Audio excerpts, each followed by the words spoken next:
constellations balance and fall into place far away from. Hey guys, my name's Gabriel. I'm with Backline, and today I'm sitting with the gorgeous and talented Olivia Justice Countryman. Hi. We're gonna ask her a few questions, and we're gonna find out what makes her so great. So Olivia, tell us what music do you do, and all that stuff. Sure. So I got started playing music when I was really young. We can talk about that later if you want. But I've gone through a lot of different evolutions of the kind of music I play. What I'm doing right now is the singer-songwriter gig. So it's a lot of folk music, a lot of like really toned down acoustic kind of things. Nice. Yeah. And so what instrument do you play? So I primarily play the mandolin, but I play guitar. I'm in a band too called City Folk. I play bass in that band sometimes.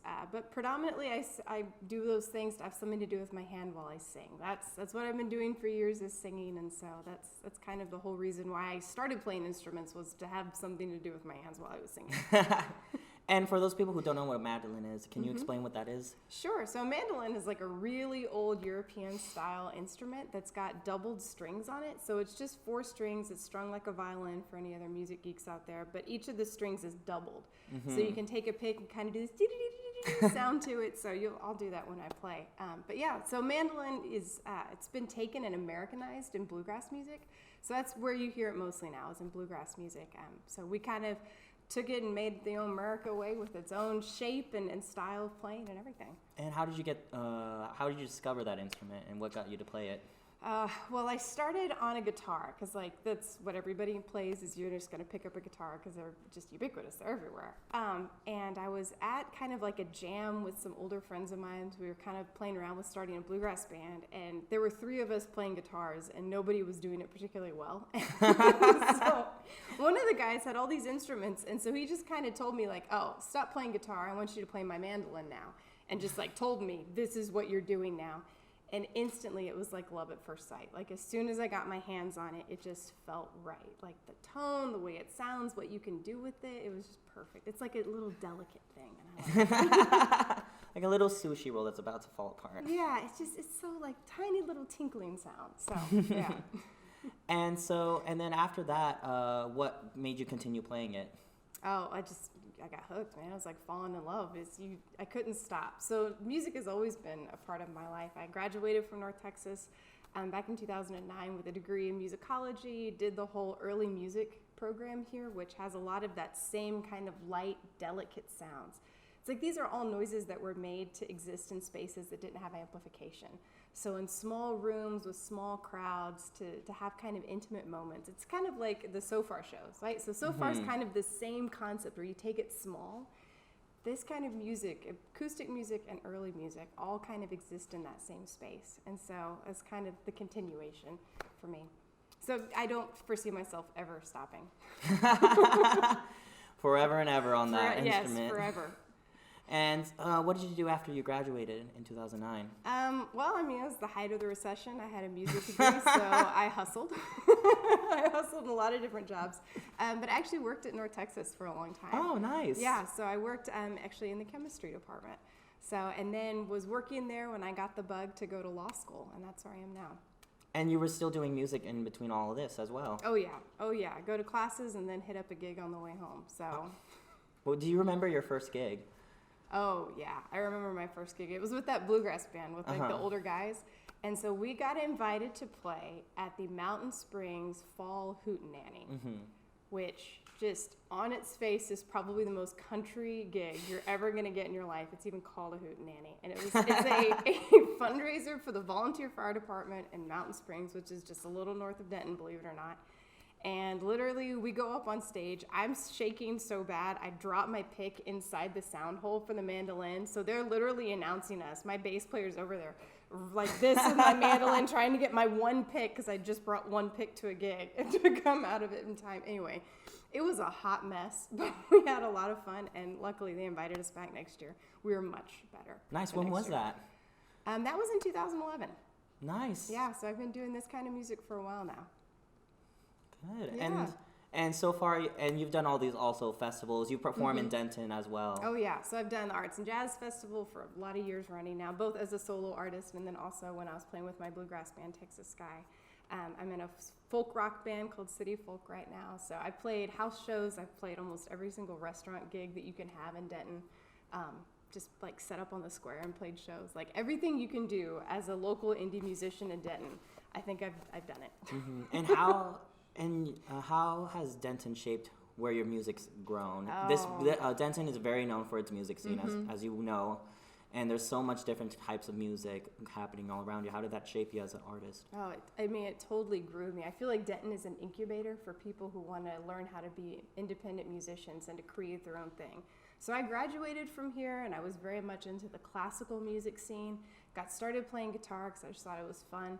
And then through just playing in bands in Denton, then also through the Denton Songwriters Guild, I started writing my own music and taking what I knew as a proficient musician and then creating something that was all my own sound and all something new.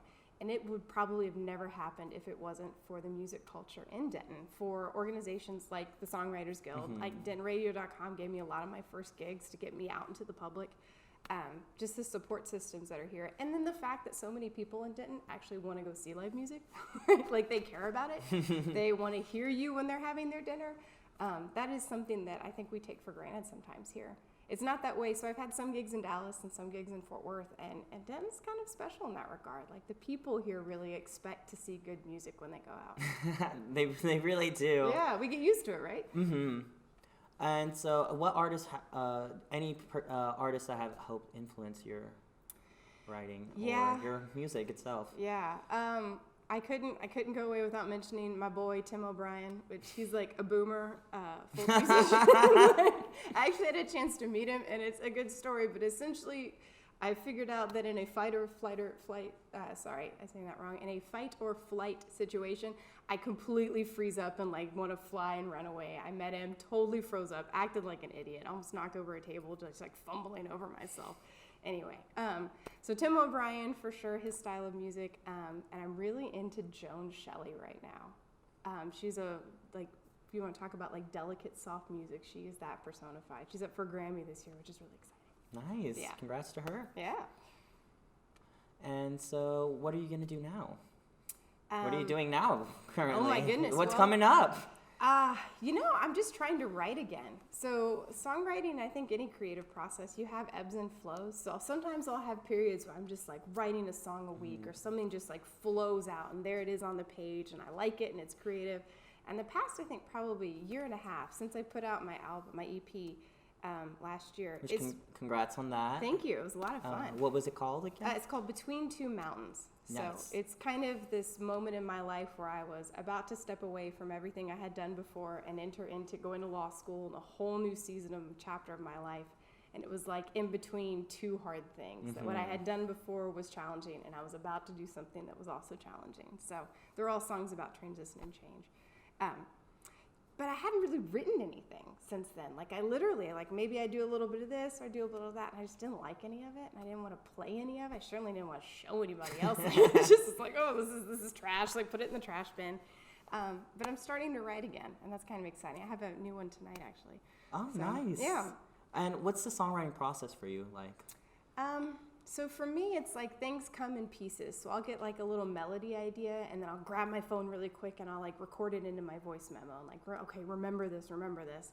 And then maybe I'll get an idea for a song lyric or this kind of like a situation to imagine. So I try to imagine what it would be like for the people in this particular situation or some particular like beautiful thing. Like, what is that really like? And so I'll imagine it and write from that perspective.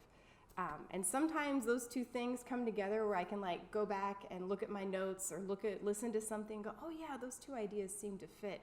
But sometimes it's like trying to put a square peg in a round hole. Like you can be like, oh, let me take these two self-existing things and try and smash them together and be like, be beautiful, make something nice.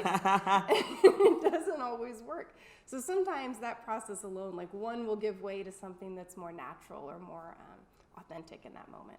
So a good song tends to just like come, like it just happens, which is the worst advice you can ever tell somebody making something creative. It's like, oh, it'll just come, it'll just happen.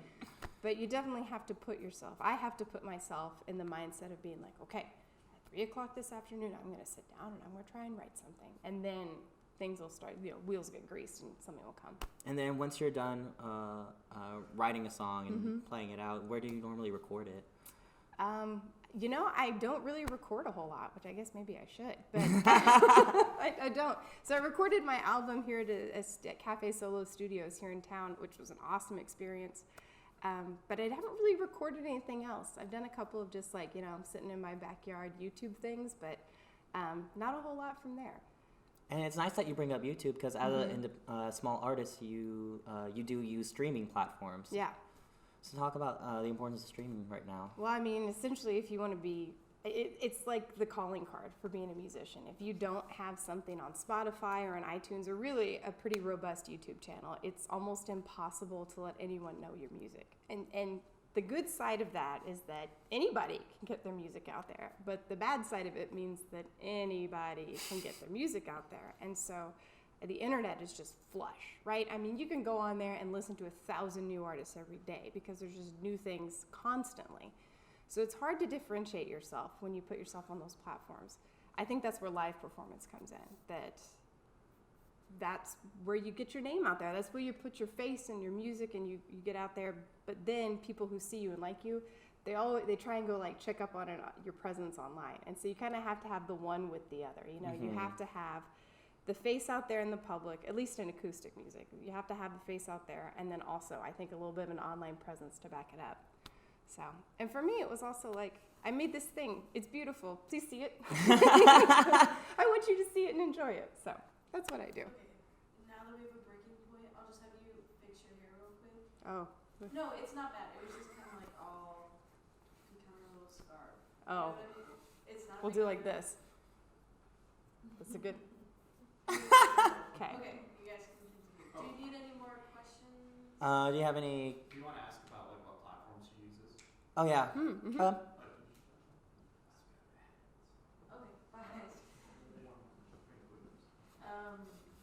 Didn't you say you use Spotify and Apple Music? She uses Spotify, YouTube, Apple Music.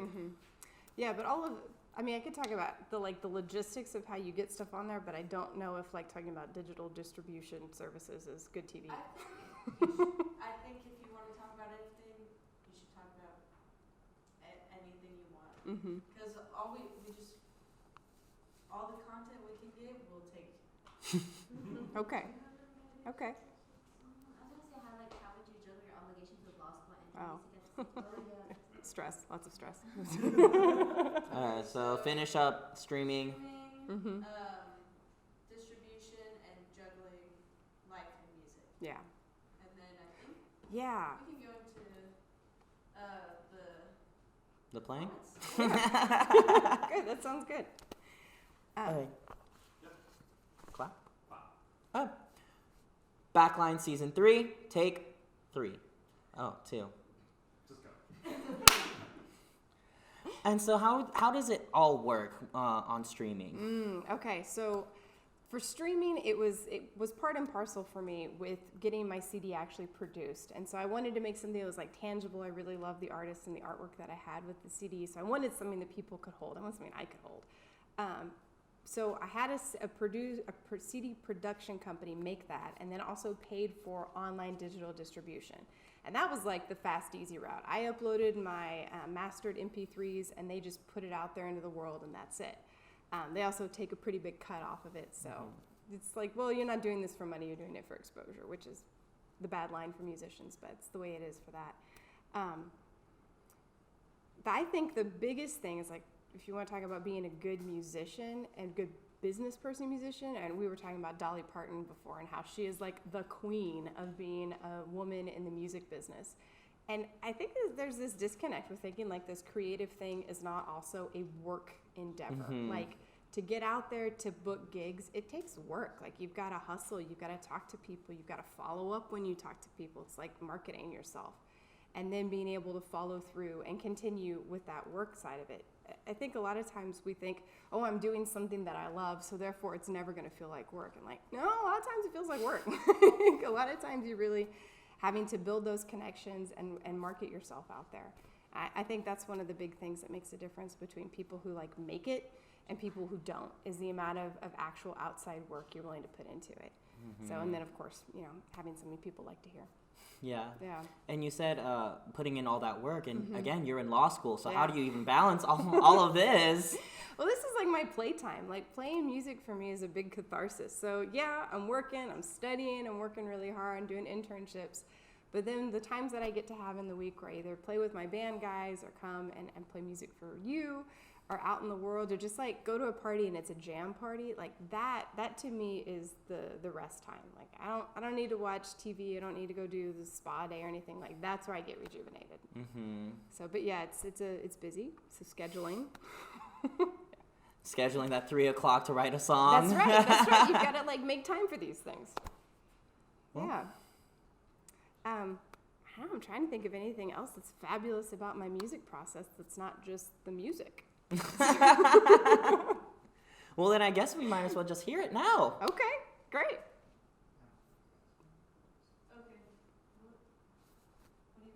That was such a good segue. We're doing this together. Good. Is your Instagram maybe Olivia 1? That is my Instagram. Oh my goodness. I think I have an idea. So, Okay, let's go. okay, if you're ready to stop recording. Okay, so Stop recording, maybe? Yes. let's come cut. Cool. All right. Awesome. Good job, man. That was awesome. Thank you. All right. That went easy. Ah.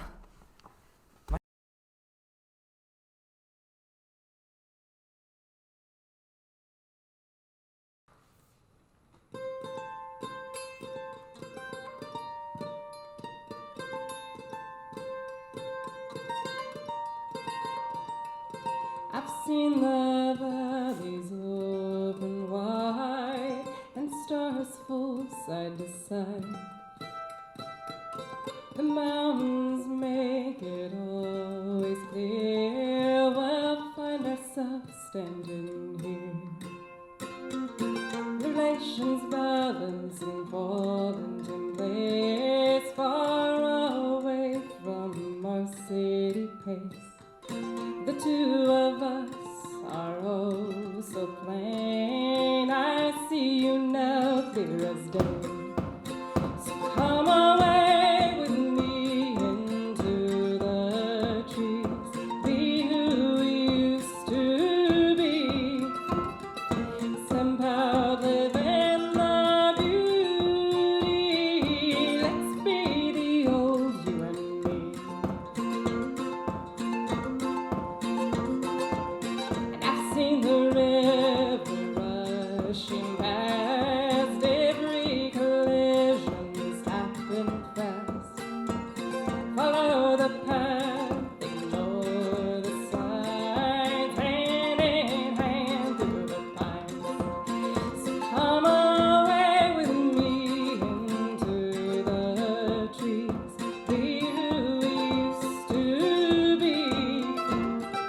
Step out, live in the beauty. Let's be the old you and me.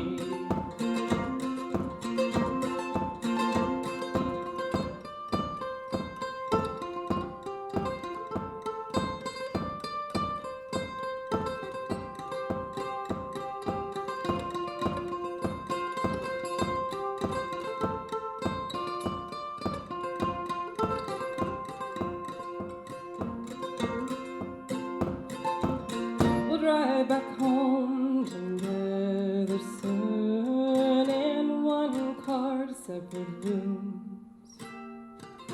Maybe a trip and I'm to start. Have make believe all is right.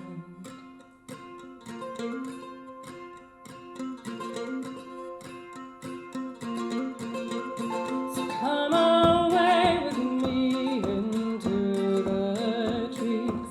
Be who we used to be. Stand by, live in the beauty.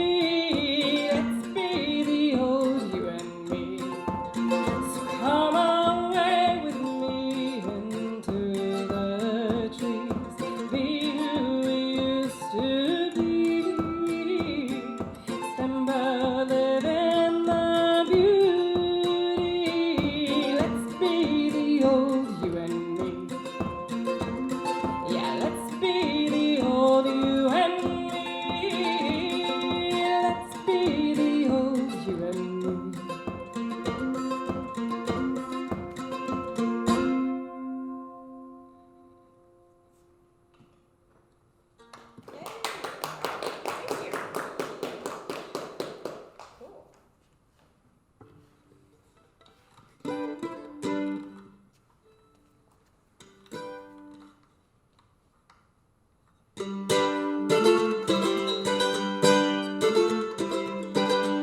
working at each stop. New ways, new promises today. And each new face in each new place has been thinking about you. And all of it went away. Why, my love? I thought we'd see it through. Why, my love? I'll always remember you. When I stop meaning everything to you, why'd you change and stop our love song? Who's she and how can she know you like I do? She came and made it all wrong. Why, my love? I thought we'd see it through. Why, my love? I'll always remember you.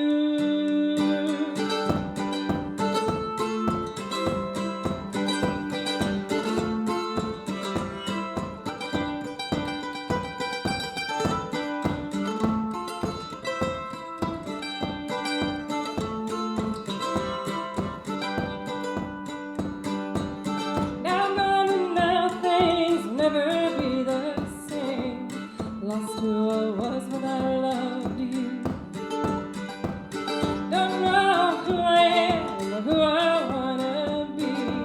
I didn't know what heartbreak could do. Why, my love? I thought we'd see it through. Why, my love? I'll always remember you. I'll always remember you. I'll always remember you.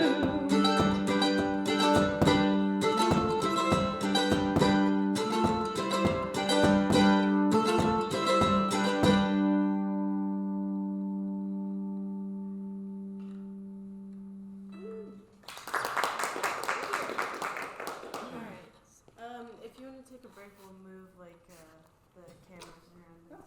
Perfect timing. And if you want to cut in there, you can. We're about 18 minutes, so I'd say about 10 minutes. Yeah, let's cut it. Okay. I mean, I just want to do a different setup. I kind of want to do something that's Relations balance and fall into place far away from our city pace.